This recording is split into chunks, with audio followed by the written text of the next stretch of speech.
Hey everyone, welcome to the Oasis Podcast. I'm your host, Miss AJ. Thanks for tuning in. An oasis is something that provides refuge, relief, or pleasant contrast, and that is exactly what you can find tuning into the Oasis Podcast. This will be a space where I and special guests will be cultivating intentional and honest conversations about life's journey. So what are you waiting for? Subscribe now. Also follow us on Instagram at the Oasis Podcast. That's TheOasis Podcast. Welcome back, everyone. Thank you for joining us again on the Oasis Podcast.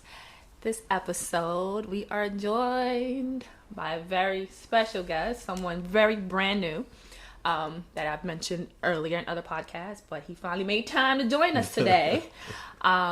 So on this episode, we'll be talking about best friends, and it's only right that I had my best friend on the episode. I don't know if how does that work? Do people like engage in best friendships where they this is the first time I'm hearing of this. What are you talking about? So you just gonna jump right in? Okay. So all right. So that's Omari, Miss Keesh, Hey, and Vision. Yes, sir. So we got a full, like we got a lot of minds Full today. house. Full house on A lot this of brain power in episode. the room. So, Mr. Omari, you want to just jump in? Who, me? No. You don't believe not in at all. in best friends? I do believe. I didn't know. I don't know how it works. I mean, it's fitting for today's conversation, right? In adulthood, how do friendships look like? Because how did friendships work before? Did you walk up to somebody and say, "Are we friends now?" Like, because even now, I'm still trying to figure out our best friendship. I mean, I think for me, the idea of friendship has changed over the years. So I think I took them a lot deeper back then than I do now. Now it's like we grown, we got a lot of shit going on. Like, ain't nobody got time to be on the phone all day doing all this stuff, seeing you all the time. So I know for me, friendship has changed. I don't know how to make friends, to be honest. It just happens. No, seriously, I don't know how to make friends as an adult. I say that all the time. It just happens. So I don't know about the rest of y'all. I don't know. Do you guys go up to someone and like, yeah, we gonna be my friend, or, or what? No, Like, I think for me, I'm more cautious on like who I spend my energy with. So when I look at someone and I kind of view the interactions with other people, then I start kind of engaging myself with them, and then you have to figure out if they're really for you in the sense of friendship, and even touching base with coworkers, like how can coworkers navigate into becoming friends. And I'm luckily, it's been real easy for me to kind of Okay, so Test you the touching walls. on last episode, those of you who didn't check it out yet, struggles in the workplace, and we talk about coworkers becoming friends. But we dive right in. Let me just pull us back a little bit, and then ask a question. What does friendship even mean to you? Like, what is that? Like, what is friendship? Because I know there's so many different meanings out there, and how that even looks and how it manifests itself. So, what does friendship mean to you, Vision? That's something I'm still trying to figure out. I mean, for me, friendship is always the day ones. And that might be the only people I do ever consider friends. If I'm not an associate of yours for years plus, I just acknowledge you as I know you. But to define friendship, I still haven't been able to articulate what I believe a real friendship is. So then how does someone become your day one then? They got to be there from day one. So from the moment you were born? Like, yeah. I mean, I had my friend since 3 years old. That's day one. The person I call my best friend, I knew homie since we were 5. We became best friends when we was in high school. So this is 18 years of least of serious friendship. We went to church together. We was I don't know the statute of limitations or anything, but we was out there, and at a very young age doing what young people do at that age. So we've been through a lot. So I don't necessarily believe that day one means time, but more than the things that you've done in that time, the Quality things that you of time experienced. spent. Exactly. And the intention of I can subscribe the to friendship. Because I hear that, like, I'll see that phrase, people post and like, on my day one, and I'm like, what the hell does that mean? Like, does it mean that you know them super long or what? But I could subscribe to that. Like, okay, it doesn't matter the time. It's what happened in that time. Yeah. Okay. How about you? I mean, I think for friendship, it's difficult. Any kind of, like, relationships are on the spectrum, right? Because when you think about your intimate partners, for me, I would want the person that I'm dating, that I'm with, that I marry eventually, to be a friend.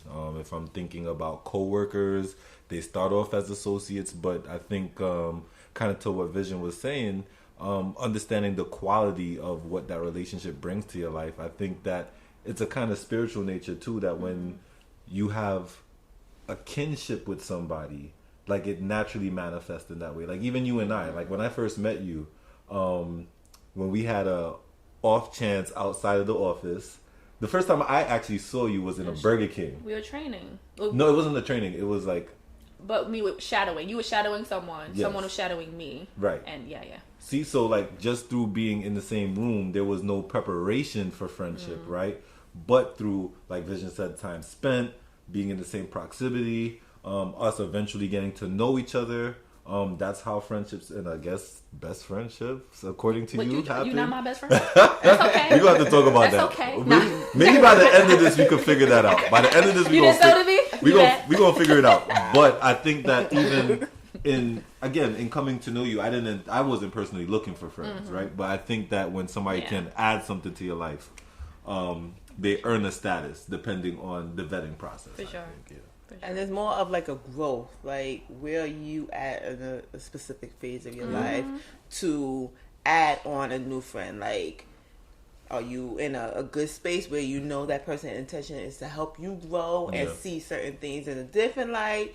Or are you in that space of, well, I don't really know you, and what you're saying, I don't really give a damn. Fuck you. You know, all that. But, like, for me, friendships is like intention, growth, challenge. Like, you have to challenge the core being of what I was when I met you to how you helped me grow when I'm still friends with you. Yeah. Absolutely. Yeah. I feel that. That was well said, actually. I definitely feel that. So, what type of friend do you think you are? Like, before we get into the other stuff, like, let's get a perspective on who we think we are. Give us some archetypes. Give us some examples. Oh, what an archetype! I don't have archetypes. It's just what kind of friend you think you loyal? What you think you to ride or die? Like, you need to bury your body. I got you. Like, what type of friend do you think? I could jump right into that. I'm the mediator. From every perspective, there's a situation. It's a situation. Vision, solve it for us. But I'm also the shooter.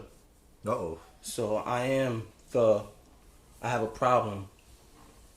Almost Godfather-esque. I don't want to say it like that, but in the means of I have a problem, how can I solve this? I have a situation. Give me the insight to be able to solve this in that regard. So I'm definitely the ride or die. I'm definitely the mediator within my friendships. Except when it comes to conflict with me, of course. But yeah, that's my place in my friendships. I think I'm loyal. You are loyal. Clearly. I'm definitely Shout out, Miss Keesh. for you. I'm fiercely loyal, but I'm also a listener. Like, I will listen to what you have to say, and then I will also challenge you. Like, okay, this is what you said, but let's look at a different angle. Like, would you feel this way if X, Y, and Z? That's true. I am a fun person to be around. Like, I'm just mad random for no reason. Yes, you are. I am mad random for no reason, but I'm there in the present space where if, let's say, something's going on with you, I can sense something's going on with you. I will give you a space to kind of navigate those emotions, and then I will come back and say, okay, you know what? Let's kind of fix what's going on. Like, if you feel something is happening, let's see what we can do to kind of fix the situation. So I'm like a problem solver in a sense. I'm not the Godfather, but I'm the Don.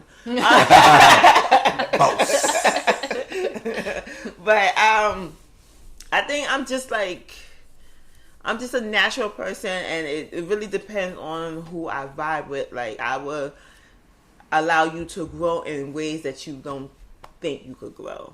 And I think that's my way of saying I'm gonna challenge you on certain things that you was thought that you were before you met me. Okay. Man, what kind of friend am I? I don't know.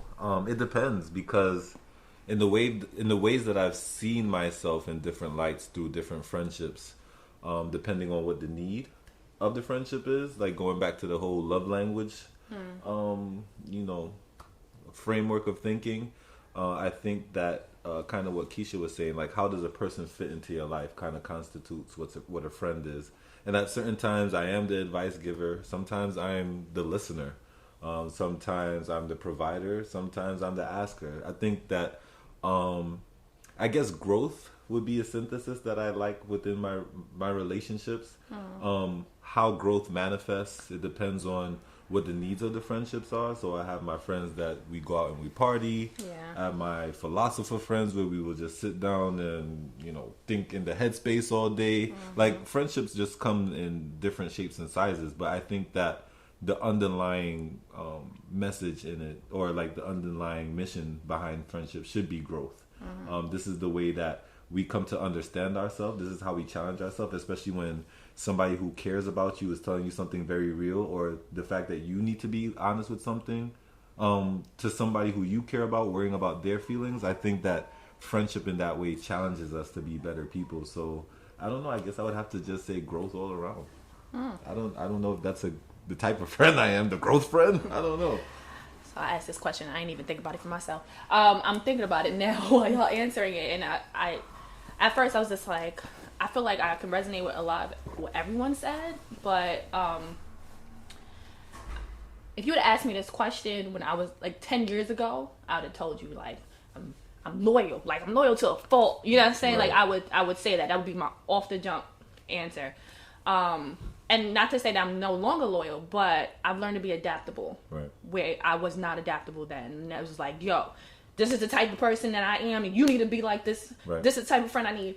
But now I think that I'm still loyal, right? But I present that loyalty in the way that person needs it, if that makes sense, as opposed to like ramming it down their throat. And I would also say that I've learned to become a good listener. But I also still am that friend that's gonna be like, sis or bro, what you doing? Like I'll still hear you out, I listen and all that. But if I feel the need to say something, I will say something.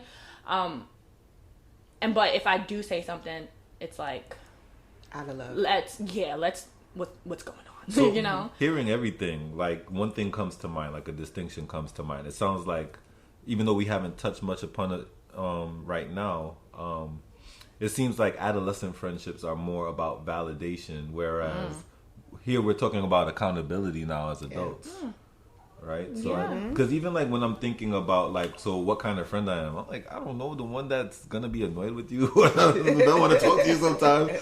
I don't like you said, I don't have that long list anymore. Right, because I think it's more intuitive, and like we were saying before, friendships help you figure out who you are. So it has to be almost in some part a reflection of who you are. Yeah, absolutely. And you said something that was very essential. I think it's so important, is that there has to be the element of growth in that friendship. Because outgrown people is a very real thing. Absolutely. Right? And if that person can't grow with you, so maybe you're in your 20s, you love to be ratchet and party, and you just all like, listen, just out here, just laying it down, and just out here, right? And then you decide that you're a little bit older, and now you just like, I don't want to do that anymore, right? That's just not who I am. I want to focus on my goals and my dreams. And that friend is just like, oh, you changed, like that eventually is going to become an issue, right? Like you have to grow together. Not to say the person has to change completely too, but it has to be a level of, I see you and I respect where you're at, and that's fine. Like I see that you're different now, but I'm going to accept the difference. But it's also in the sense of identity. Like, how are you as a friend being able to separate like the friendship? So like if I say I don't want to be that ratchet friend no more. And I just want to be that calm friend where it's just like go to lounges here and there, and you still want to turn up. How can you separate that but maintain the friendship? How you separate those two different identities and maintain a close friendship than how it was? I believe that it's important to identify what made you guys connect in the first place. It's not the lounges, it's not the parties that made you connect in the first place. There is something there that made you say, I fuck with this person. So, for example, in my current life, my best friend, we barely talk now. And I put that wedge in between us because there's certain things I need to work on for me. And I needed to make myself presentable, if that makes sense. I wanted to build myself so that way I could say, hey, world, this is the person who I want to be. And it was important for me to draw that isolation. But within that, there were some conflicts between the two of us, which caused some pretty intense text message debates and arguments or whatever the case may be. But it was important to recognize, which I've learned the other day most importantly, to recognize that this person is my friend because what? And it was because he pushed me and vice versa. It was important to have a male during that time that encouraged me to do better. Our friendship was always based on competition.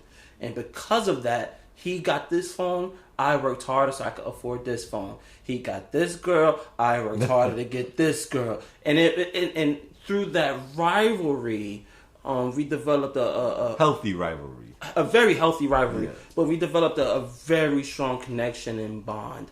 So for me to withdraw, I suppose, it kind of like hurt him in some bit. But in my perspective, it was like, yo, bro, I'm just trying to catch up to you and trying to get past you a little bit, you know what I mean? And it was important for us to see that, just like, you know, we do build each other up in that regard. So making that connection of why they are friends. So you could be the calm one, you could be the cool one, you could be the chill one, but as long as you're true to the nature of your friendship, I believe that you guys could be healthy. I think that's true. That's true. That makes sense. But can all relationships withstand the test of time, and does that then determine the quality of a friendship? Because I know like people exalt all those big friend groups. Oh, we've been friends for like 10 years, and you know, does that necessarily mean that it's a virtuous relationship as it stands because of the time tested and whatnot? And you know what? That's a great question. I was one of those people that held on to friendships because of time. Yeah. Even though you felt, like what Vision was saying, when you thought back to why are we friends, and you couldn't answer the question, or why did we become friends, and it's completely different now. But I was like, no, but we've known each other since we were like 5. Like, no, like, and it's like, but we're different now. I now am of the school. I strongly believe that person was in your life because it was a purpose for them to be there. Absolutely. Right? They helped you get to a point. And just because you guys no longer connect the same way, and you may not even call each other friends anymore, it doesn't mean though that there needs to be bad blood between y'all, or that you don't want to see them doing good still. It's just that you guys just don't connect. Y'all vibes are not on the same level anymore. Yeah, there's no I don't think sometimes, I think we outgrow space and energy sometimes, where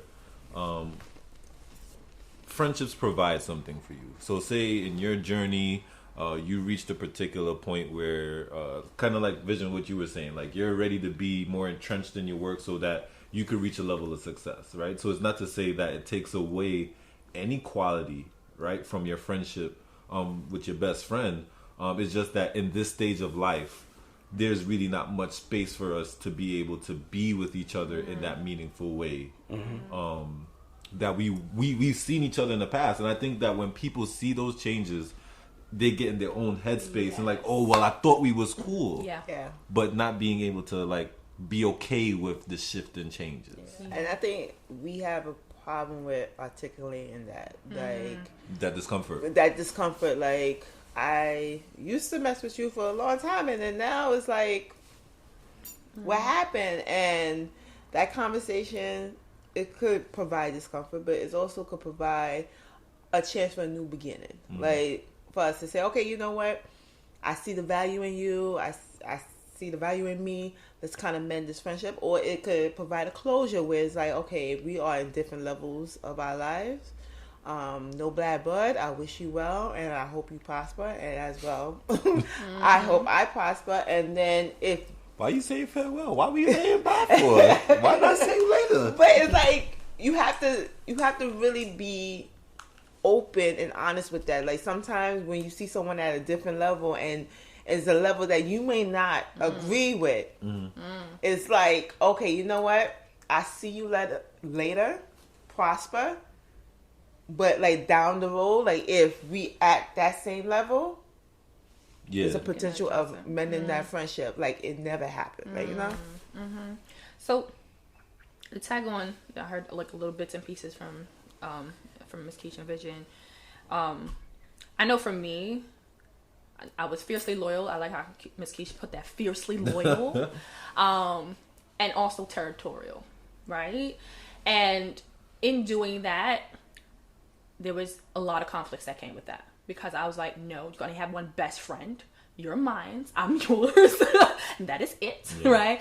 And so there was, and outside of that, of course, that's a lot of responsibility to put on somebody, right? Absolutely. Now, being older, I can look back and go, bitch, what you think? But that's just in my mind how it went, right? And again, I guess that's also displaying, like, what was displayed to me too from like relationships my siblings had with their best friends, or my mom had, you know what I mean? So that's what I thought it was supposed to be.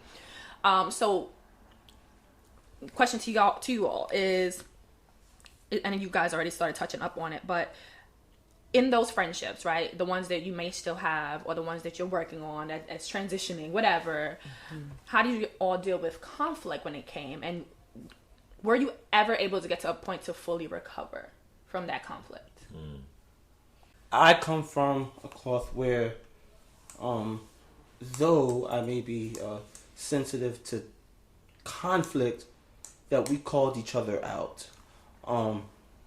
Every friend that I've had and I've held dear comes from the mind state of I can be aware of how you deal with conflict, and I can word it the way how you need it to be worded, but I could keep it a buck as well. And to be honest, through some of that through some of that conflict, I realized there ain't no coming back. And it's important to be able to acknowledge those friendships that where these things is just like, ain't no coming back for that. I had homies, I used to be half and half on the block and half in the books. And I had homies that was on the block and just like, dog, we ain't coming back from this. You know what I mean? If I see you, you might have to shoot the fair. And then, but I also had friends where it's like walking on the block and it's like, I see you, like you know, I'll give it up to you and we keep it pushing. So it's important to be able to, through those conflicts, realize we ain't coming back. And then I think that's okay. I think it's okay to be like, nah, dog, like I'm here, you here. We ain't gonna connect from this conflict ever again. Then I have people that mean enough that I will go to war with, to literally go to war with, but also go to war with to keep that relationship involved. You know, so like my best friend right now we don't see eye to eye. We check on each other, whatever the case may be. Yesterday we got into a heated situation. He cursed me out. I cursed him out.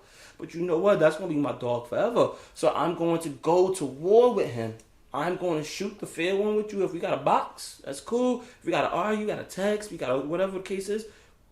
But I'm going to go the extra mile to make sure that even after we go through all of that, because of the experiences that we had together, that's a relationship I don't want to lose.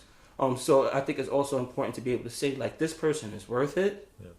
This person, and they might have been my best friend then, but this relationship isn't conducive to me. It's not helping me in any result, in any means of that relationship. So it's okay. Yeah, it's okay. Just dip or keep, and it's okay to have it in those two lanes. Yeah, like while y'all answering, I'm like really processing, going through all this. Yeah. Yeah, I fought a lot for friendships, and I think I fought a lot harder and way more fierce than I think those that I held in that regard did. and I fought a lot. And honestly, I feel, especially when it comes to that time thing, you know, you hold on to friendships for time. If I didn't fight that hard, a lot of friendships wouldn't even have gotten to that time, if that makes sense. But it should be natural. It should be, but that's not how it was. Yeah, like, see, that's the thing. And that's how I view, like, friendship is like, it's supposed to be a natural thing where we go through the conflicts, we go through the challenges, and then, you know, we kind of challenge each other, but then we could come back to a place of understanding. And then if that understanding caused friction, then we should be able to articulate and communicate that. But it's hard because sometimes we hold shit in and we be like, you know what, I'm gonna let this slide because it's not that big a deal, but then it keeps happening again. Especially too, I think, when, for me, especially when you're super young and you got a friendship from since you like little kids, you're learning yourself.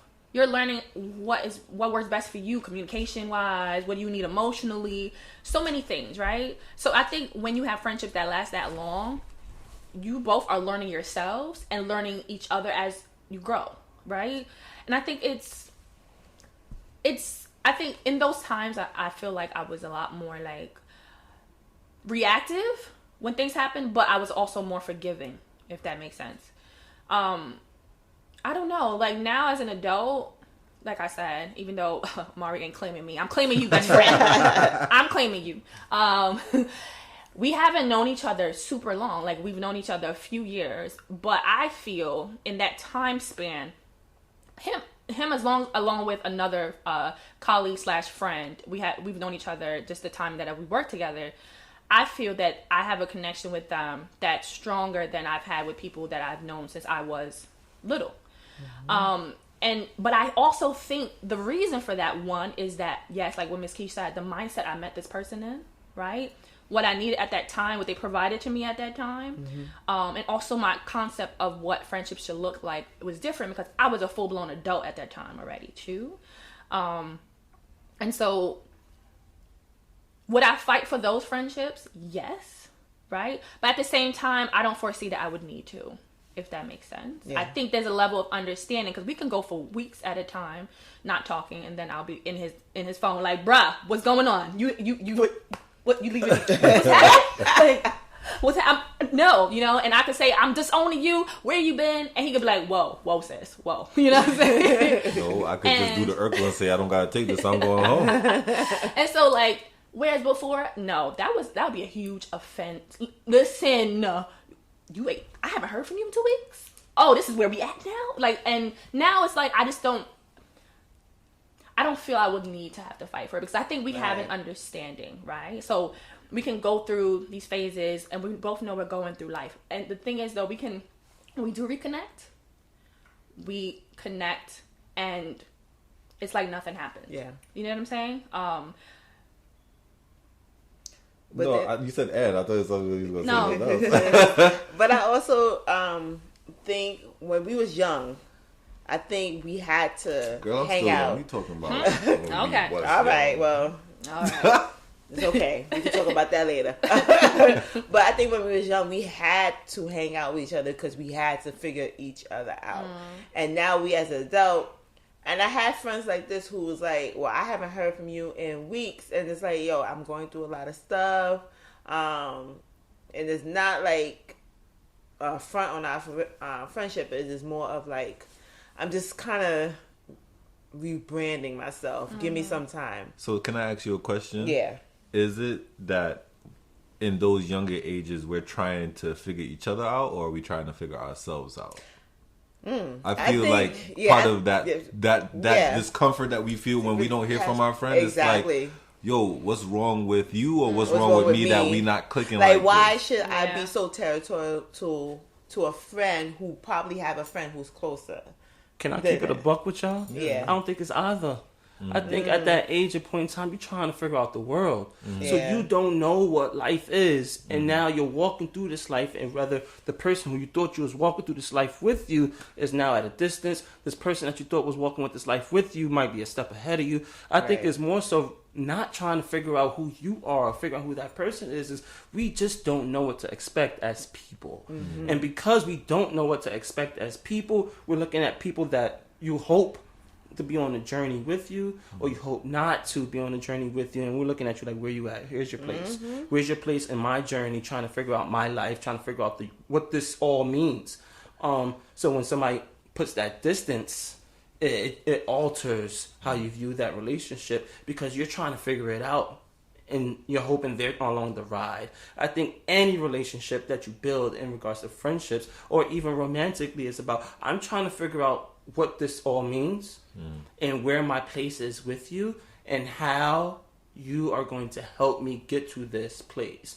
And where you can see that person fit determines how well of a friend they are to you or how much you value their friendship. And when you see that their journey in trying to figure this out kind of hits the other fork, you know, like you're going on this side of the fork and this side of the fork, and now there's some distance, even though you guys are going to the same end result, determines whether how well of a friend they are, how much you value that friendship. No, absolutely. Yeah, that's true. Thank you for that. So let me add on another question then. I'm hearing like there's different bits and pieces of what friendship was then, what friendship is now. What do you feel is needed to maintain a friendship? You gotta put in this pot, man. You gotta put in. You have to have serve some sort of purpose, you know. And I'm not saying monetarily or otherwise. We could be friends in a spiritual nature that, like, when we could speak about something uplifting or like spiritual, that it brings a resonance to our life, you know.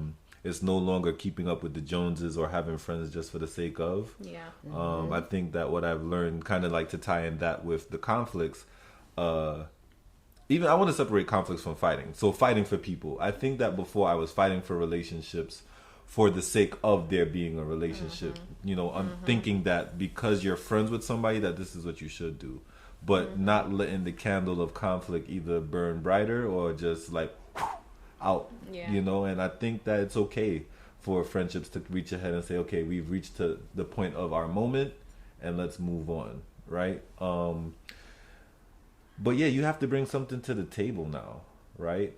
There has to be some sort of intentionality, you know? When we're eating breakfast, what are we doing? We're trying to quiet the stomach grumblings. When we drinking water, we're satiating thirst. We got time for the fluff now. Right. Why are we in the same space now? Yeah. Are we trying to cope with something that we can't through our relationship?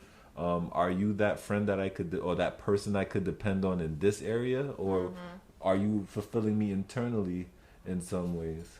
That's true. Yeah. That's true. Yeah, that is true. Because we probably, or most of us, I would assume, may have more than one person that we call friend, right? May not be best friend, but friend. And we and we tend to at least I know I do. I can't speak for everyone. I know I do. Depending on what's happening, you reach out to different people because you need that energy from them, right? Like that particular individual, right? When I need someone to be like, okay, wait, am I looking at this right? Like, break this down for me. But you know that person is going to break it down for you, but also go like, but sis. Yeah. Here's where you need to be accountable. Right. I go to, right? Like when I need, but he does it his way, right? And if I need something different, I'll go to Keisha because Keisha would laugh me through it, but be like, girl, you fucking up. Right? Like, so, and then there's other people you go to that's just like, okay, you know, they give you different things. Not, some people don't have friends that will make them accountable, right? And they want that, and that's what they like. So they have individuals that would be like, oh girl, no, let's wild out because and that's, but that they know that, and that's what they want, and that's what they go for. But it's true. I think everybody in your life, I think at this point in life, should have a purpose, and you should know what that purpose is. I think both people though should be aware of what that purpose is, so that things don't get muddy. Yeah. And I think for me, that's how I maintain the friendship. For me, like. And I'm adaptable, just like what you said. Sometimes people need space, right? Because I've changed in that regard too. I used to always text, and because that's the space we were in when we were undergrad, right? Yeah. Undergrad, graduate. Can't remember. Okay. And then it's like, always hitting up each other, always. And then when I didn't hear from her, what's up with you? What's going on? Are you all right? What's up, right? But then it's like, girl, I'm going through some things. Got you, right? And then eventually you realize when you don't hear from the person regularly, things still going through. And then that's when you should check in. Hey, you all right? Let's go get a drink. Let's go. And so we learn how to do those things for that person, but don't take it personal. Yeah. And but it's that's also how you the realness of the person too. Like you have to know how to be honest though. Exactly. And some of us, we have a problem of being honest. Like we can see our friend fucking up in the area and we don't know how to speak to them in the manner of like, well, I see you fucking up, but you know, I would love I would love for you to tell me, Omari, you're fucking up. how can I help you? You know, and I do that. Like usually, I'd be like, "How are you?" In those words, though, you fucking up.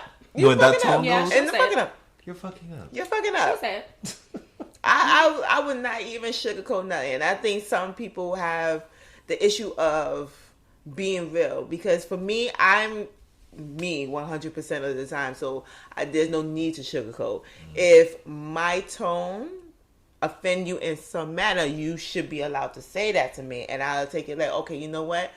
My language to you, I need to dial back. So instead of saying you're fucking up, it's more of, girl, do you see the way you're messing this particular situation up, or something like that? I thought you were gonna say, girl, do you see the way you're fucking up?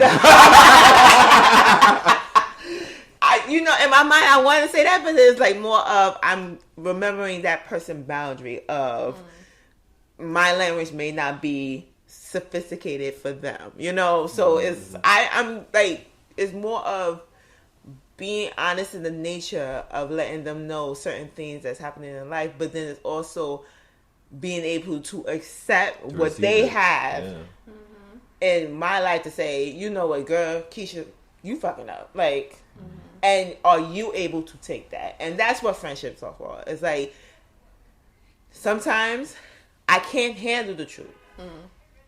But then I have to know, I have to accept that of me, but I have to grow in that mindset of handling the truth from other people. So I'm at that space where I can handle the truth. Can you handle truth right now? I can handle the truth. So if I was to tell you some truth right now, you'd be okay with it? I'd be fine. I got something to tell you. What? Yo, your hair look mad good, sis. Thanks. Yo, you're so extra.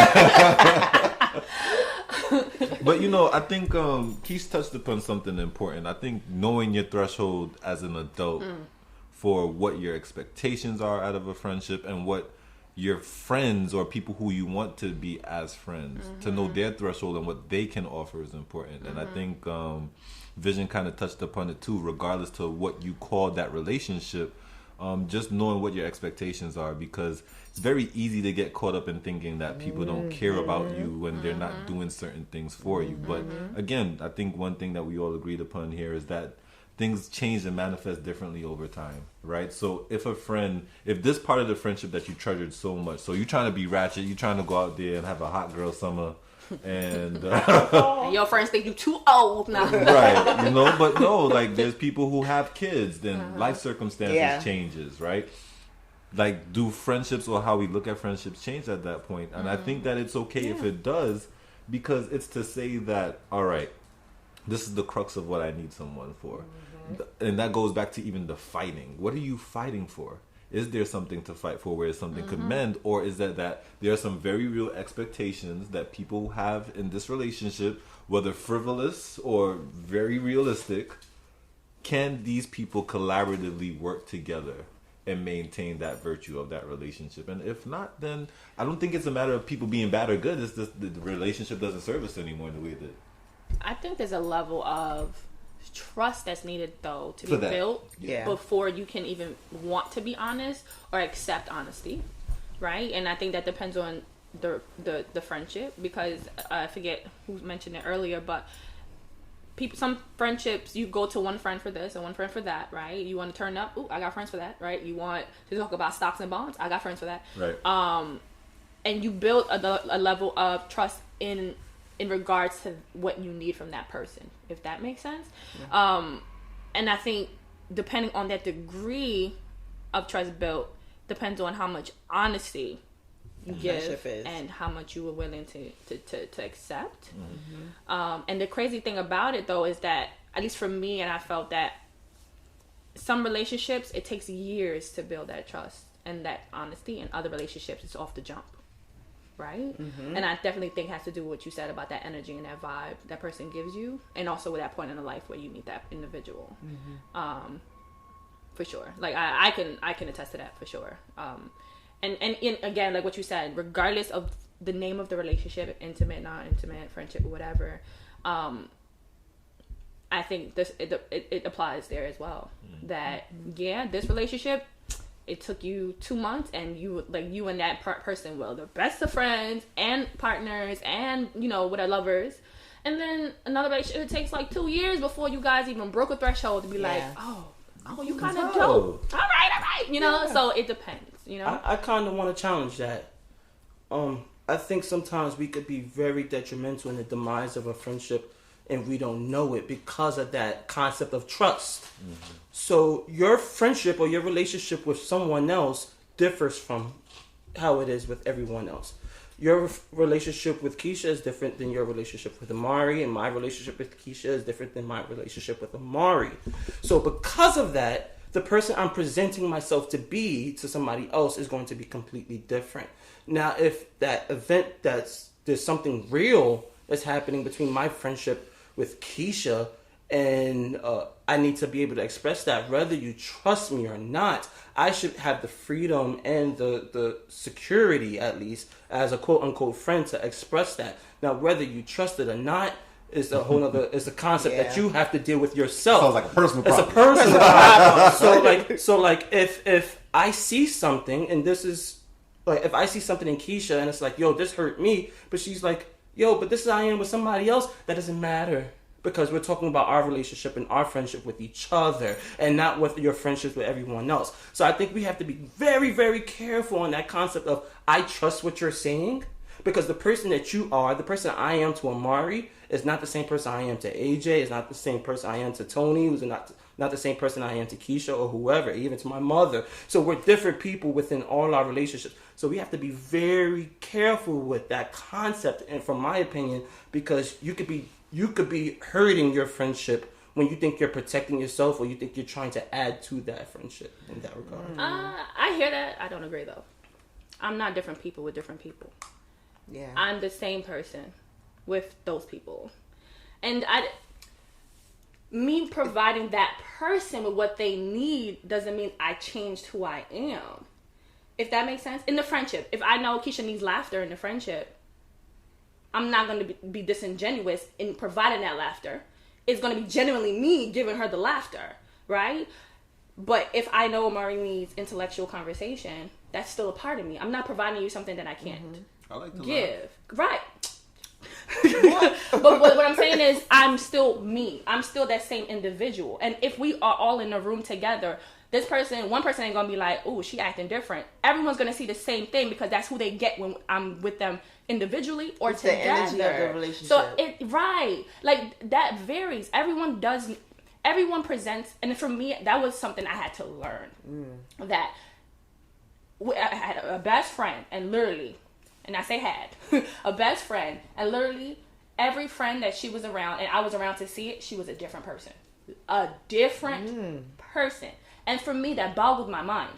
And I was just like, I don't understand it. Like, why you shifting this way? Literally, how she talked, how she acted, every single place that we were with.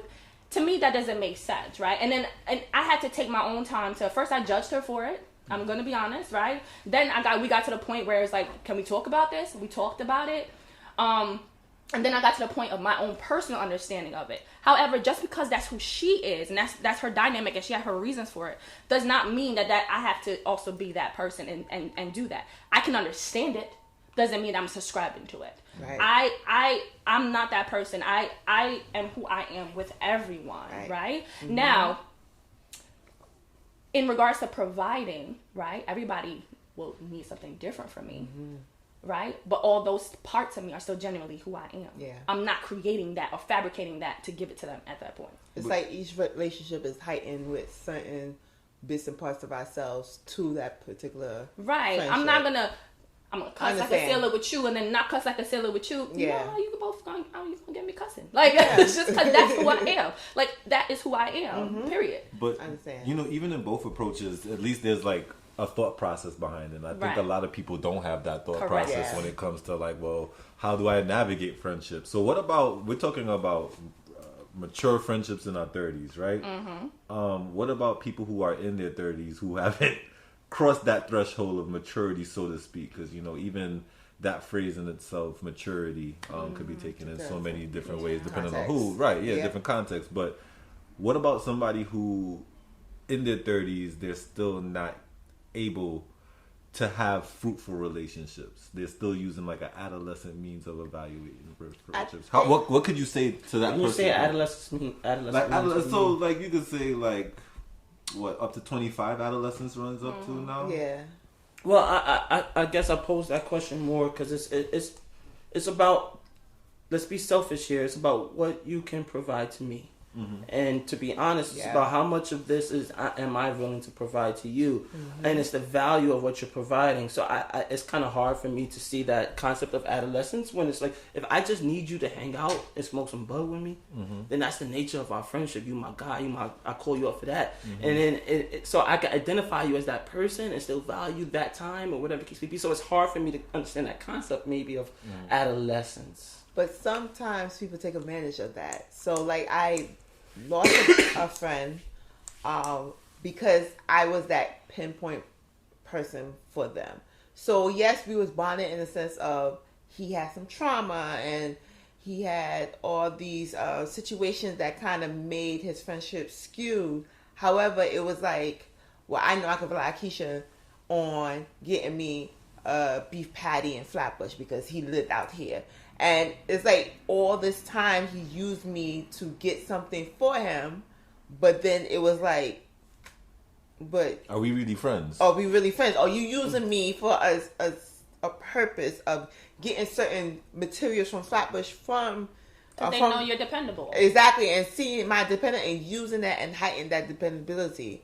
And when I asked for something in return and you was like, no, then it's like, but when I said no, it was a whole different ball game. It was a whole problem. So what I'm saying is like, sometimes people take advantage of our specific traits of friendship. I could be very dependable in certain situations, but then it's like, okay, I'm going to use that and then we could navigate on our friendship based on your dependability. Or My question to you would be, do you know what his purpose was for you?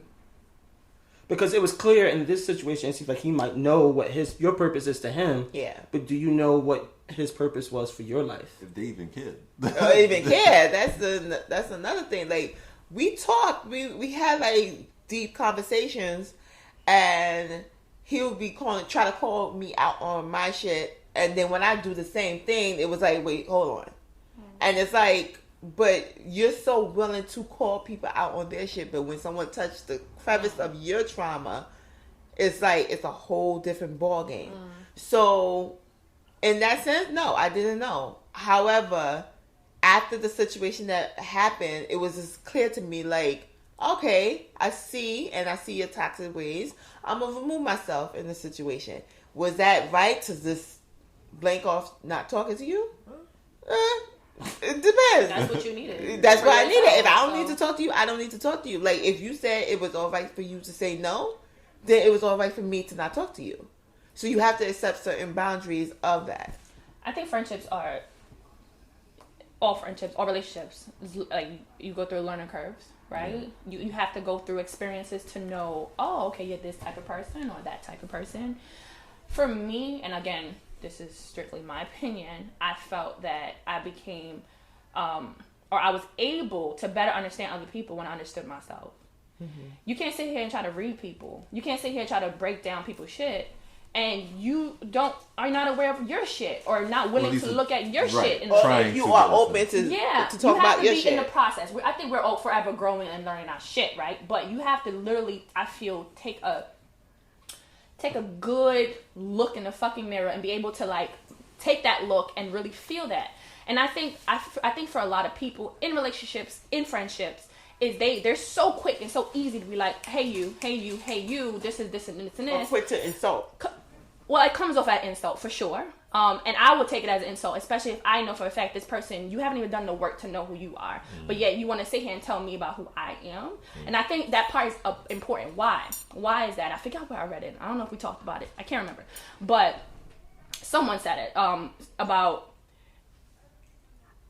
being insightful on who you are makes you more understanding to other people. Right, absolutely. Right? Because if you can get to the root of why you do things and how you do things, you won't need a person to sit here and have to break down and explain every fucking thing. You'll be able to just be able to go, this person is human.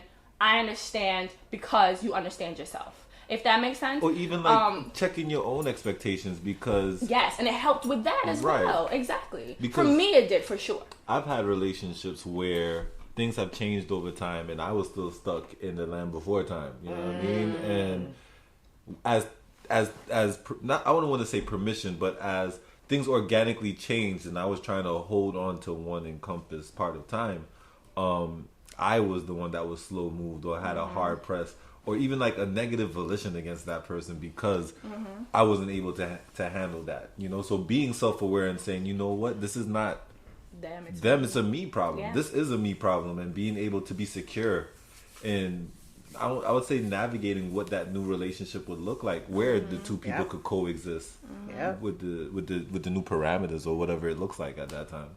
You know, and sometimes it's hard though. All this sounds great, but it's a hard process to do, especially when you're in the mix of it. It's different when you're removed from it. I think when you actually actively have to encounter the person, engage with the person, it's a lot harder to do for sure. But it's still something that's doable, but I think it's still something that's integral that I feel like it's missed a lot of times. So question. Yeah. In these friendships in our 30s, I don't want to use this word because it sounds like I'm trying to bait something, right? But do you say friends? Not say friendships, but do you see your friend Keesh, you got the ratchet friend, yo, hot girl summer, like it's lit, let's go get a 6-figure bleep, that's my type. But and you like trying to say, yo, sis, but you remember what happened the last time, right? How far now in this time of your life are you then extending yourself to make sure, like, to be your brother's keeper or to be your sister's keeper, to make sure, like, yo, like, I love you? When do you draw that line to be like, yo, like, I'm gonna just like have to let you rock? On some ish. Ooh, that depends on the friendship. No, but even like let's take the specifics aside of the length of time, but like when do you have for yourself a line where you say, you know what, it's not hurting me, it's not hurting them. Yes. I don't agree with it, but then you do what you gotta do. Absolutely. Like what's your threshold where you say like, nah, like I have to either intervene or I have to take myself out that equation? What is that for you? Ooh. I think when it comes to a line of disrespect, and a touch of line crossing to you or in whatever their situation is, because it may have nothing to do with you. Right. No, I'm talking about with them. Like you Correct. see them living a lifestyle. Whatever. So yeah, that's what I'm asking Keesh. Is it like they're being disrespected? You know what I mean? Or they're Lines being crossed disrespecting to you? them, or you mean they're doing it to you? In the situation you're talking about, I think the disrespect to me, because as a friend, you wasn't like this, or I wouldn't say you wasn't like this, but I see you doing something that I don't agree with. Yeah. And if I, in this friendship, told you that from the beginning, and if you continuously to act upon it, and but you know that's how I am, girl. So exactly, but that's the boundary crossing. It goes against your own rules. Because I know for sure if I have touched a specific boundary of you, you're so willing to cut this friendship off. Yeah. So you should be able to respect me in the manner of, well, yeah, I know how you are, but I'm gonna give you this last time. Don't be like that around me again.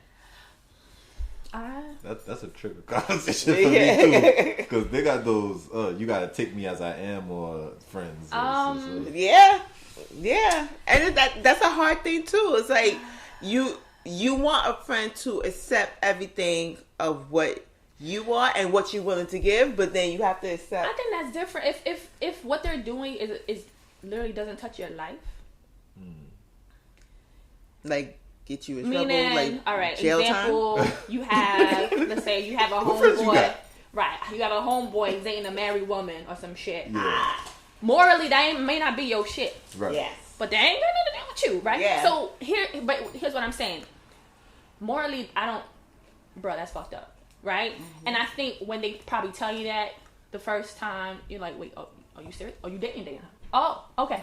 And then you have, hopefully you have that dynamic. You could be like, bro, come on, like that, you're doing a little too much. It's a little fucked up, or you're gonna get hurt in this. I care about you, and I see you getting hurt in this dynamic. Yes. Now, after you had the conversations with that person and they're still engaged in it, I'm gonna let you do you, because you're a grown individual. Yep. Now, this is a different mindset of how I used to think, where I would do everything I can to stop you from doing what the fuck you're doing. Mm-hmm. But now it's like, you're gonna learn what you need to learn and whatever, and then whatever happens, and if you come back to me and say something, I'll be like, all right, are you good? You got tested? You all right? Boom, all right, let's move on to the next. Yeah. And then that's it. That's how I am now. Yeah. That's not how I always was. Yeah. But what Miss Keesh was saying, like, I'm not going to let your shit become my shit. And it's still out of love. It's not like I don't give a fuck about you, but it's really this is your life to live. And this is the choice you're making. You know how I feel about it, but it is your life. Then go ahead and live your life, if that makes sense. Like, if it doesn't cross onto me, now if you trying to fuck my nigga, like, how did we get here? Now it's disrespect, right? Like, I don't know. Like, this is what I'm saying. Like, now it's a disrespect. Now I'm gonna be like, chill. Or even, let's say that, okay, they're not trying hold on. do your dude, but they're trying to, like, right, hit up one of your, let's say they want to hit up your best friend, and you're like, nah, chill. Like, he has a whole girl. Like, be respectful. Respect her. They've been together a while. Don't do that, right? And then the person's still, like, trying to slide in their DM, just like, now that might be an issue. Like, okay, now you're disrespecting me, right? AJ, because this is my friendship. What friends are you talking about right now? You sound like you got ratchet Tuesdays going on in your friendships. Don't know my life. Not don't judge her. But yeah, so like that. So yeah, I understand that difference now for me now. You know, there's that difference now. Yeah. Just because you're friends doesn't mean your lives have to be like enmeshed. Intimate. Yeah. Like, live your life. I just be safe. Like, that's always my thing. Be safe. Are you happy with what you're doing? Mm-hmm. Are you being safe? Cool. No, if you need me, be like, okay. And then outside of that, go ahead. And that's how I see it too, because it's like, if I offer you advice on a particular situation and you refuse to take that advice, I'm not going to pressure you to kind of live up to the standard that is pleasing to me. Yeah. It's more of, all right, I gave you this concrete advice, and then you didn't take it. I'm gonna let you rock. Right. No judgment over here, but it's just more of, don't let it come and touch me. Right, if it touch me, it's now. Maybe the husband now got a hold of numbers. Now they hitting you up like, oh, no judgment. Now, when your mess is coming into my life, right? When your mess is coming into my life, then that's different. Like, that becomes different. Mm-hmm. But outside of that, now, bro, listen, you want to do that? Go ahead, knock yourself out. You know what? You know, you live once. You want to date a married person? I'm not saying I subscribe to it, but if you want to, go ahead, enjoy. You know what I'm saying? But I'm gonna tell you how I feel about it. I'm not gonna sit there and be like, and no, I'm like, judge. That's messy. Yeah. I was like, because they made a commitment, and yes, it's their choice, but you also have a choice here. Like, I would make that clear. Like, I would make that clear and be like, is this person really yours? Exactly. Like, understand what is your value place you hold in this person. Like, I would talk to them in that way. Like, what are you trying to get out of this? You just want a nut? Oh, okay, then. Right. But if you want a relationship, like, this is not gonna work. So I would end as like, but just like what Keesh said, I talked to you once, talked to you twice. Nah. I don't even go twice. That whole thing just sounds like them people need counseling. Okay, yeah, that's different. That's above your pay grade. When people don't feel, they must learn. Oh, who don't hear those feel? Also very true, but I think we're not their parents. Like, you know what I mean? Like, we're not those parents. And I think as we get older, we have to let go. If that makes sense. I think at least for my friendships when we were younger, we did a lot being accountable for each other. Yeah. And one, because our parents are watching, probably. Because if you in some shit, then my mother gonna think I'm in some shit, which I might be, but she don't need to know that. So you're like, now it's like, it's not, for me at least, it's not, I'm not of the mind now of birds of a feather now. It's like, we all grown. We go to each other for different things, and then we go to our corners. Yeah. So it's different. I just view it differently when it comes to that now. I think for me, when I reach a point where I feel like in our interactions, in our conversations, and there's a recurring theme that's not being reconciled, whether between us or even in your life, and I feel like I need to take that step back. Once it starts encroaching on my life, kind of think it's been said in different ways. Yeah. But like, say for instance, you have somebody you always have that friend that always have some kind of problem, right? And you do try to be there, and you are there for them, but it never seems to be like there's any kind of ease, or that without you the person could survive. Like my mother taught me, right? Like good old mama taught you, if it wasn't there, right, how they was going to be able to be okay. Like, what would they do without you then, basically? Correct. And, even with that saying, it's like, you want to make sure that, kind of like what you were saying about your friend, that because you're on Flatbush, like, what if you wasn't on Flatbush? How was they going to eat that beef patty? Yeah. Uber Eats don't go, do they go to Golden Crust? Damn. They're going to charge you extra. You going to get it. Yeah. Caribbean tax on the beef patty. But, no, like, I think that, especially in this adult age, where I think that the people in this room are definitely accountable, definitely self-reflective, and know how to maintain whatever it is, obstacles that they're going through. And we all need help. No man is an island, right? But it's to the point where you now need to take a frequent boat to that island all the time to make sure everything is okay. Yeah. Now you're making it, you're changing the virtue of what a friendship is and making it more like about, right, exactly. It doesn't become a friendship anymore. So, to jump off of what you just said, let's say this person took you there and you're like, yo, this is draining. Like, this is too much. What do you all do when you had long-standing relationships, long-time relationships, and they dissipate? You decide that it's no more for you, or something happens and it's not, maybe it wasn't even really a decision, but something happens and it causes it. I mean, what are the different ways, if it's happened, why did it happen for you? And like, how did you end up feeling about it, and did you ever bounce back from it? It's a lot of questions, but yeah, I'm not sure where to start. You lost a friendship. Yeah. What happened? Like, think about, I guess, where you are now in life. A friendship that you cared about that is no longer there. That's no longer there. So why was that the case? To be honest with you, from my perspective, if you have a long-lasting friendship, quote unquote, and you're not able to pass it, y'all really wasn't niggas like that to begin with. And I think it's really important to be able to acknowledge, this is what that person meant to me at this time for whatever reason. Y'all was supposed to be this for that time, and it's okay for that time. That doesn't, just because we were super close during that time, quote unquote, they served the purpose, and that's why we're super close. Because if it was your real homie, in that regard, that if they did something that hurt you and you told them, they hear you, or vice versa, and y'all can argue through it. If it's really a person, y'all can argue through it. Y'all come to a solution and you move forward. But if you guys can't come to any kind of solution, if one person's saying I'm not budging and the other one's not gonna budge, or one person's trying to budge and the other person ain't budging, that person really wasn't for you to begin with. And it's important to be able to identify that. Like, we really wasn't all that to begin with. You just served a purpose for me. And then anybody who's real, they're gonna hear what you're saying, be like, yo, you hurt me? Oh, word? Bet. I hurt you? Word? Bet. Is this salvageable? It is. Cool. How can we move forward? But if you can't move forward from it, it wasn't your real man's to begin with. I don't agree with half of that. I think that, I don't agree with that. I think that, people do come in your life sometimes for periods of time. It could be years at a time.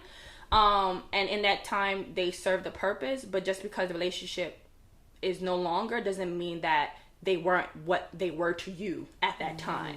They were still your best friend from 0 to 25. Yeah. But at 25, you guys outgrew each other. Doesn't make it what happened in the past 25 years. They weren't really your friends. I don't think that's true, because at 25 to 26, you could have become a different person. Something in life, some major person could experience grief. So, like something major could have happened that shifted the dynamic, and then things happen. So I agree with half of that. Yeah, I definitely think some people come in your life for certain reasons and certain purposes.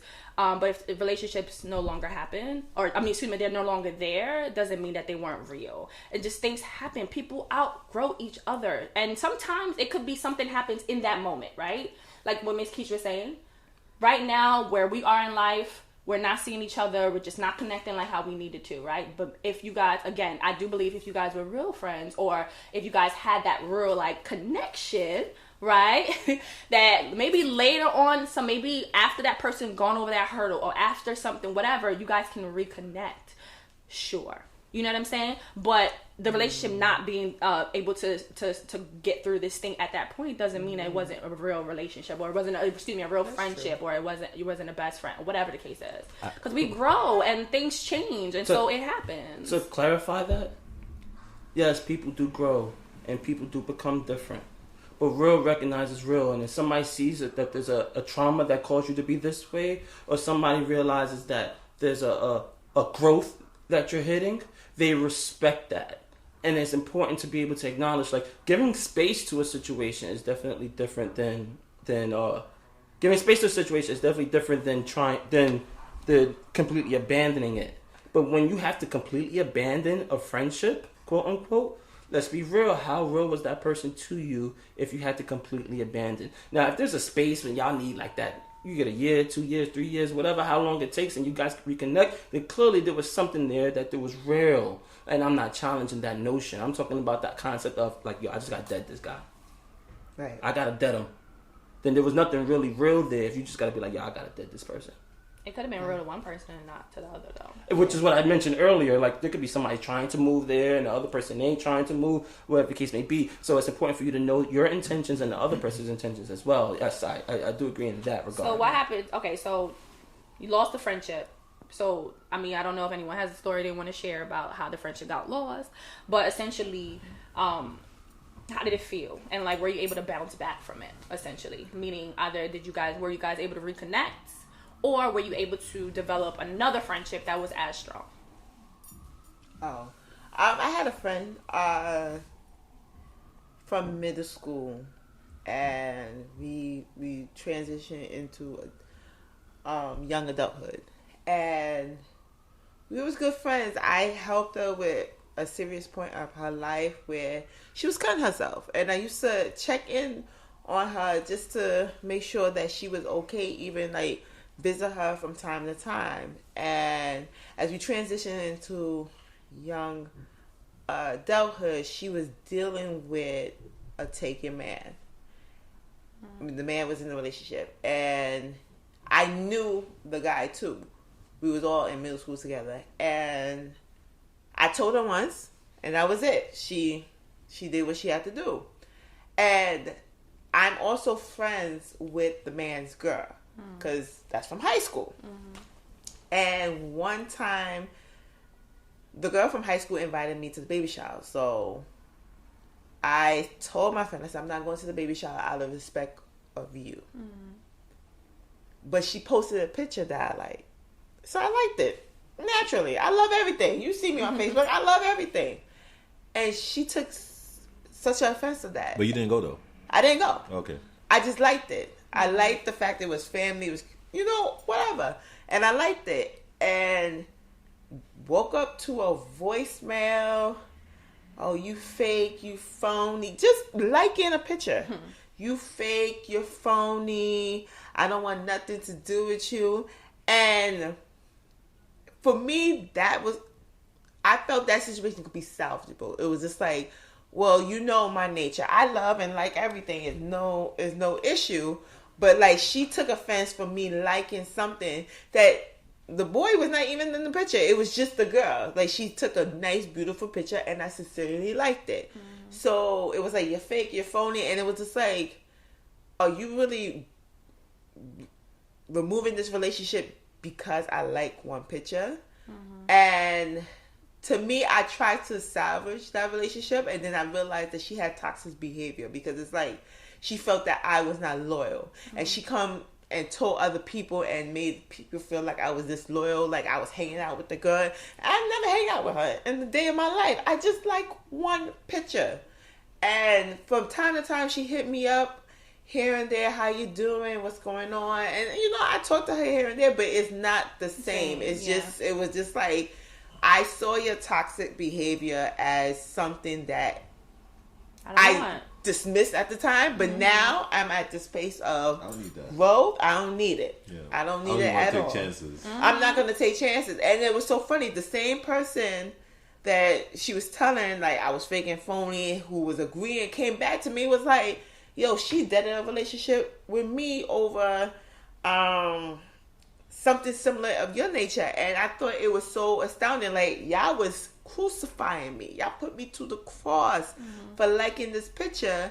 And then you did something similar in that nature, and she crucified you. And then you realized that, oh, you wasn't really the person that had the issue. It was mainly her. So, like, from time to time, she keep texting, and she called one time, but like I always change my number, so I'm like, who is this? And she took that as offense, like, oh, you dead in me, and I'm like, no, like literally, I changed my number, like, who is this? She listening to this and she gonna come for you. Yeah, well, she probably will, but like, I'll be all right, like, okay. All right. But I, in the sense of what you're asking. To me, it was salvageable, but to her, it was like a sin. So, at this moment of life, Diamond, I don't need that. There's some things that you just cannot deal with when you're in particular moments of life. Over for whatever reason. Like, when maybe a few years ago it was cool. Now it's like, nah, I don't need that. I don't need that. I'm not in that space. Wait, no, I was just gonna say it sounds like it's mad work to have friends. I'm about to tell my friends like, yo, I need a salary because if I'm doing all this work just to chill with you, nah, I'm good. Yeah, and I used to feel that way though with certain friendships. Like, yo, this shit is work, and now I don't feel like that. I don't feel like that with any friendship that I have anymore. Like, it doesn't feel like work. It's just like, okay, you go about your life. When we connect, cool. Hit you up. I was thinking about you. You were alive. Wonderful. All right, and we can get up. Can we get up now? We can't. Cool. And then we move on. Like, it shouldn't feel like some extra shit. There could be times when that person's gonna need you. They're going through some shit, but it shouldn't be just to maintain a relationship every day, in and out. That's the problem that I have when the exception becomes the rule. Like, when we have either that one exceptional friendship that all friendships have to look like, or even when we had this one like real exceptional high time when like we was like, even like you and I, we worked together, we used to spend more time together due to proximity, right? But then does that then mean that we're less friends because we don't, right? When you start evaluating your friendship based on that one real high time, like, then I think you're diminishing the quality of the other things that's there in friendship, you know? Can I add to that? I would like to also say, when you hold one friendship to the same liking of all your other friendships, so like all across the board, all across the board, it's almost impossible to have a friendship where it's the same dynamics all across the board. Absolutely. And where you are the same person all across the board. It's almost impossible. So it's important to acknowledge, like, yo, like, like, I have to be this to this, I have to be this to this, I have to be this to this, this to this, this to this, this to this, and it's open. That's what it is. I think it's more confusing if you're different people to different people. That's more confusing. I don't know. If you know yourself, you're going to be true to yourself. You can still be different people to different people who's different to people. What? Yeah, you can still, what? You can still be true to yourself. You can still be true to yourself and be different people to different people. I personally don't subscribe to that. I'm not going to be different people to different people. Like, that to me, that doesn't make sense. What that means is, what I'm trying to say is, I'm going to present me, and me is going to be me to you, and me to you, right? Now, how you receive me probably going to be different how she receives me, but I'm still going to present that. That's too much work to be like, I'm going to be the fun person with you. I'm going to be the this to that. No, that's too much work. Like, honestly, that to me doesn't make, it doesn't make sense to me. I think it causes more issues when you're trying to be different people to different people. But you don't speak to me in Creole. No, because you don't speak Creole. All right. I mean, yes, you do. That's not true. That's not true. I know you understand some Creole, and I do speak to your Creole, so cut it out. No, but what I'm saying is, like I feel like there's sometimes when I want to, like, going back to to speak on Vision's point. Like, I got my philosopher friends, right? We'll talk about Kant, we'll talk about Nietzsche, we'll talk about all of that headspacey crap, right? I can't go, like, I tried in my group chat to have like a thought exercise, and I put up in the room, and it was like, nah, that don't make sense. And I'm trying to like help them understand that with this particular group chat, like, okay, I hear you, but let's just imagine a scenario. And like it went from like trying to spark a philosophical conversation to then saying how I don't even want to say what it's a total right field. Yeah. Exactly. So it was like it's like a Star Wars and like a Dora the Explorer puzzle piece trying to go together. Exactly. So you could be who you are. Just in your case, you was trying to be who you were to both groups. But you know, this one group, I can't do that with this group. And so you can still be very true. You can be very true to who you are and still recognize, like, I can't do that with this side when I could do this with this side. And that's okay. You can still be true to yourself. And that is okay, and it's also okay not to do that. Yeah. That's how I feel. It doesn't have to be, you have to do that. No, you do not have to do that. The option. Like, I think I've been blessed with some good friends that allowed me to be the dork friend. Right, so I'll still bring up Kant or still try to like, oh, did you know this? And they'll just be like, or even try to bust a joke. Like, my friends don't laugh at my jokes. They're like, all right, Omari, like, I get it, but I don't really get it, you know. And I guess we can't exalt, like, going back to Vision. Like, we can't exalt everything in the same plane. I think everything, like, if you look at a garden, right? A garden is beautiful because of its variety. Right? Unless you're talking about like a rosebush garden. That's what I thought in my head. Right, or like a sunflower field. All right, there's exceptions, okay? Jeez, the exception is not the rule.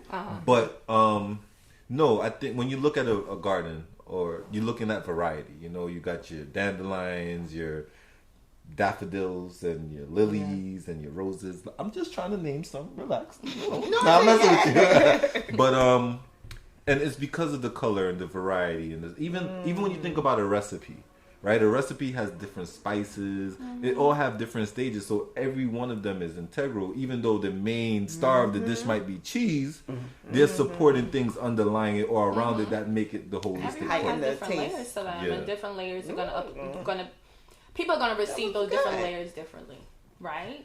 Agreed. I totally agree with that, but doesn't take away from the whole package. Right, exactly. Exactly. Yeah. And now if you choose to let one layer shine more than the other, do that. Go ahead. And then understanding that that's what you're going to pull in as well, right? Yeah. That's what you're going to attract as well. If you are a person who's like, this is the whole package, you're going to attract that's a good point. Different. Yeah. Because I honestly feel like once I was like, you know what, this is me as a whole package, I attracted people who are like, I'm close to that I can shoot the shit with, that accepted that whole package. And Keesh, you've known me longer than has long known me. In the time that you've known me, have I changed? Yeah. Right? And I had to change, right? But she was able to accept that whole package, though. Right? Cause she loyal. Okay, girl. Yeah. Right? So, and that's the thing. And I think that you have to know yourself. You have to know what you want. You have to know what you're looking for before you go out and be like, oh, I need these people in my life. I need these people in my life. Once you know yourself, you're going to be able to then to look at the people in your life and go, but it's also the value of that person's intentionality. Exactly. Yeah. It's the yes, value. you have to be intentional. You absolutely have to be intentional. Like, if you see that person changing, it's like, all right, I could accept this person as they were. And as they become. So it's the value of that. Yes. Absolutely. Value, no, you're absolutely correct. Value for sure. Patrick, damn. So, last but not least, we always throw it in here. We probably need to have this conversation again. But anyway, mental health and friendships, right? We talked about some dynamics being draining. We talked about them feeling like you have to be, different. Maybe you provide this, provide that, to this friendship, to that friendship. So, what are your thoughts on just the connection of mental health and just friendships? It's hand in hand.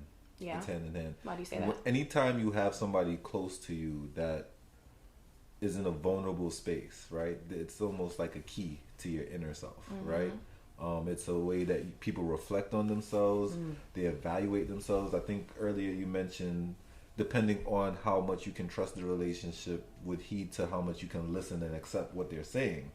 Imagine you give that to the wrong person. You have a vulnerability at the wrong time. You think you create a purpose for this individual in your life, right? Then you start following their lead because you don't know your ass from your head. Yeah. Where does that end you up? Yeah. Right? So I think being intentional with your time. I know a lot of us, we spoke about friends having different roles, but asking yourself what vulnerability do you have for friendship or for relationships that can possibly allow the wrong person to come in. Yeah. I think it's very important not to confuse the two. That's true. I definitely agree with that. I agree with that. For me, I feel like, at least now, my mental health is definitely connected very closely to my friendships. Whereas before, I didn't understand that connection. And as shit started happening and you've experienced and shit, that's when you're like, wait a minute. This, shit's not matching up. What's going on? Yes. No, I was gonna jump in, but I was gonna say, like, to your point, I think I used friendships to solve my mental health back in the day. Yes. Yeah. That you actually, yeah. I did the exact same thing, right? When I was feeling empty, a void, let me run to my best friend, right? She's gonna fill me up, make me feel better. If I'm feeling depressed, let me go to my best friend. If I'm feeling anxiety, let me go, and I used to do that a lot. I used to run to those dynamics and those relationships to fulfill those parts of me, or to get to, and what they did was pretty much put a Band-Aid on a gunshot wound, honestly, because if I didn't take the time to really do it myself, because sometimes people can't be there for you all the time because it's not possible, or even in the way that you think you need it. Exactly. Especially that was definitely a big lesson for me to learn, right? And the way I needed it, they couldn't do it, right? And so now it's like, at that time I couldn't understand that. At the time I was like, no, I want it like this, I need it like this, and they couldn't give it to me, and so it was an issue for me. But once I learned, like, yo, you cannot expect this level of stuff from people, like, you just cannot do it. There has to be a part of you that's able to give it to yourself. Not to say that person can't hold a certain value, right? Like, to be like, you know what, yeah, they give me good advice, I can go to them periodically, but that can't be a go-to person for every fucking decision you need to make in your life. It can't be that. But now again, I've gotten to know myself, and I've learned to depend on myself and trust my thoughts. I'm able to be vulnerable with myself. I find that I'm able to connect better with the people that I consider my friends. And in being able to be vulnerable with myself, I've learned that I can then be more vulnerable, in a sense, to the people that I connect with, because I also found that I was wanting people to fix stuff that I wasn't even telling them was happening. Or I didn't even know the root or the nitty gritty of what's going on, and I don't even do the surface, and so I gave them the surface, and then they would do what they could for the surface, and I was like, no, but that's not enough, and then so much other crap is happening, and then it just causes so much confusion. But for me, I think with anything, the people that is in my life, they should bring you peace, right? They should bring you a sense of comfort, but that should not be your sole source. It should never be your sole source, right? Because they have their own lives, they have their own thoughts, they have their own feelings, they have their own things going on, and there are going to be times where you guys won't connect, you won't see eye to eye, right? You'll have disagreements, they'll be up, you'll be down, and vice versa. They'll be dealing with things in their life going one way, and you'll be dealing with things going in life in another way. And if that time happens, you need to be able to rely on yourself, right? Or in the time happens, you should also have a piece of you that's able to give to the other person, right? But that's only a piece you can give. Not the whole pie. More than what you can give, and then get upset if that person doesn't receive it or doesn't want it, or whatever the case. Or not listening to your side or your case when you need that. Absolutely. So for me, like with friendships, it's like more of, if I'm going through a situation, I have to be with me first before I share out what's going on. So I'm intentional with that because I don't want to give the energy I'm having onto you. And you have your own shit, and you probably have this weird ass energy that you want to displace as someone else, but I shouldn't be that person to displace. I will hear you out, and that's for me to be a listener. I will hear you out as I want you to hear me out. But I'm very I'm cautious on my situation of I'm sharing piece of peace. I should be able to be at peace with the situation that I am going through before I'm willing to say, well, hey, this is what I'm going through, X, Y, and Z, blah, blah, blah. I already made a decision already, but I want you to hear what's been bothering me.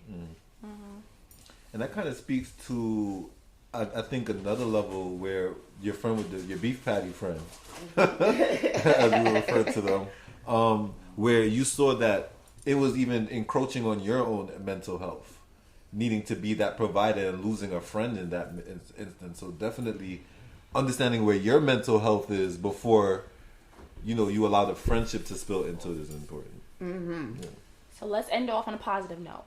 Think about your best friendship and think about that one quality that makes it the best. Yo, love, man. Love. Seriously, yes, amongst the common denominator with all of my, my herald relationships, and even some of the ones that we're not as close, I think there is a genuine essence of love there that when we meet again, even if it's homies on the block, I got people that I see on my block, and we don't know anything extensively except that we've walked past each other for years. But in this adult age where we see people walking around with kids, oh, you got a kid now? Yo, congratulations. I remember you from so-and-so time. This is a genuine appreciation. It's good to see you. And even down to the bestest of friends that should have been blood, but, you wasn't lucky enough, right? There's always love there. So I think for me, a foundation of relationships really is the essence of love. Oh, that's sweet. So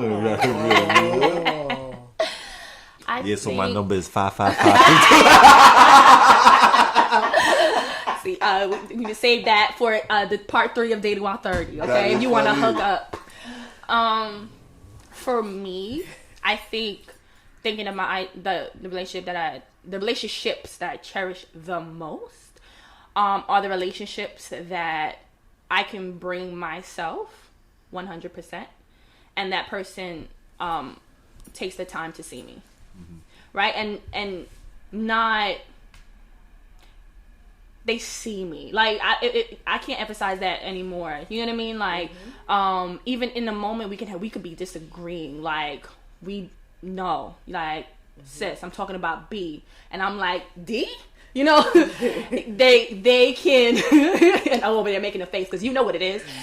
They Keesh, y'all be playing Who Wants to Make a Million? Who want to be a millionaire?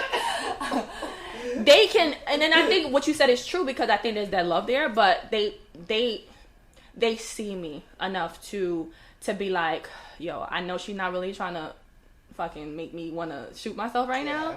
She just doesn't understand what I'm saying, B. But I'm going to have enough in me because I care enough that I'm going to give her that space until she realizes this is B. Yeah. And especially with our dynamic, me and O, for sure, that happens a lot. Or used to. I don't think it happens as much. You'll be trying to say something to me and I just don't get it, right? Oh, that happens all the time. Oh, yeah. And yes, you see he laughing and he say it happens all the time. And we could get frustrated with each other because he might be saying something. I disagree with it. And I'm like, bro, why are you thinking about it like that? Or vice versa. But we don't sit here and be like, oh, you're a fucking terrible person. Yeah. This shit. It's like, all right, sis, we're going to get off the phone. Or whatever. And guess what happens? We come back and be like, oh, you know what? I thought about what you said. Or whatever the case. Or we just move on because I know, okay, we're not going to agree on things all the time. It is what it is. Right. I still respect you. I still care for you. And we can move on. And to me, that's what's integral. And the same thing with you, Keesh, and other people that I connect with is I have one of my other colleagues / friends. She's like, she is a beautiful mess, and you know what I mean, and she's she's all over the place, whatever. But when you need her to hone in and to be there for you, she can do that. And we know what our downfalls are, but at the same time, it's like, this. Okay, girl. You know, and then it's able to just connect on that level, and I can see her and she sees me when we need to be seen, and I think that's what's essential. in the relationships that I truly value. I think more of a support factor, because in a crucial time of my life, I would check in with myself, but two, I would like the support that you provide for me. And as I provide you with the support that you need throughout any phase, whether it's happy, sad, in different phase of your life. So I think support for me, because I'm more of an action-based person. I really never could get into the word. Acts of service is your love language. Yeah, so you want somebody to bust like a bouquet of roses, or like no. come and cook for you me, like I would say, in the acts of service, I made you a taco. Okay. That's how I am. What if I grew the flowers though? Because I just realized like that's a gift. Yeah, flowers is a gift. So what if I grew the flowers with the intentions of giving them to you?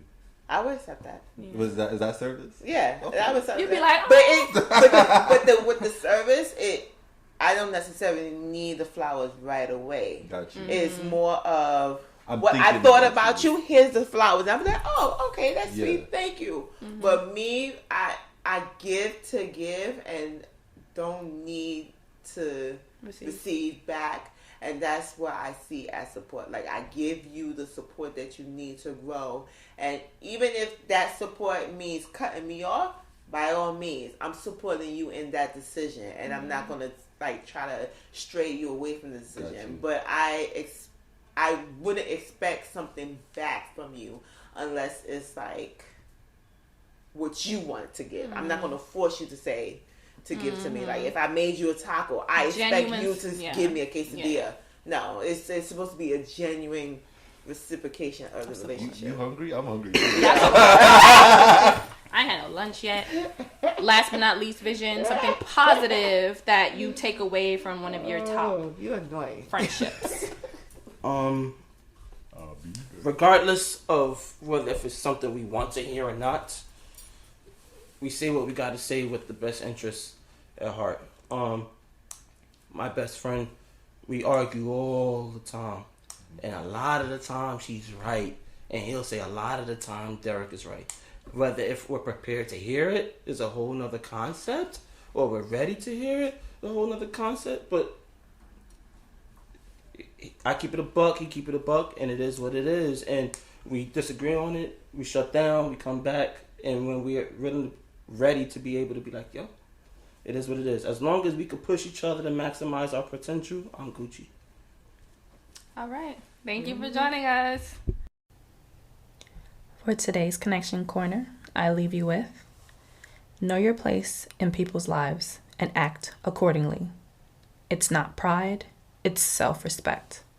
2 things you don't fight for: true love and true friends. They come naturally. Thank you for joining us. Thank you for tuning into this week's episode of the Oasis Podcast. I hope you were able to find something that resonated with you on your journey. Don't forget to subscribe, share this episode, and like us on Instagram at the Oasis Podcast. If you have any questions or comments, direct message us on Instagram or email us at ajaysoasis@gmail.com. Again, that's AAYJAYSOASIS@gmail.com.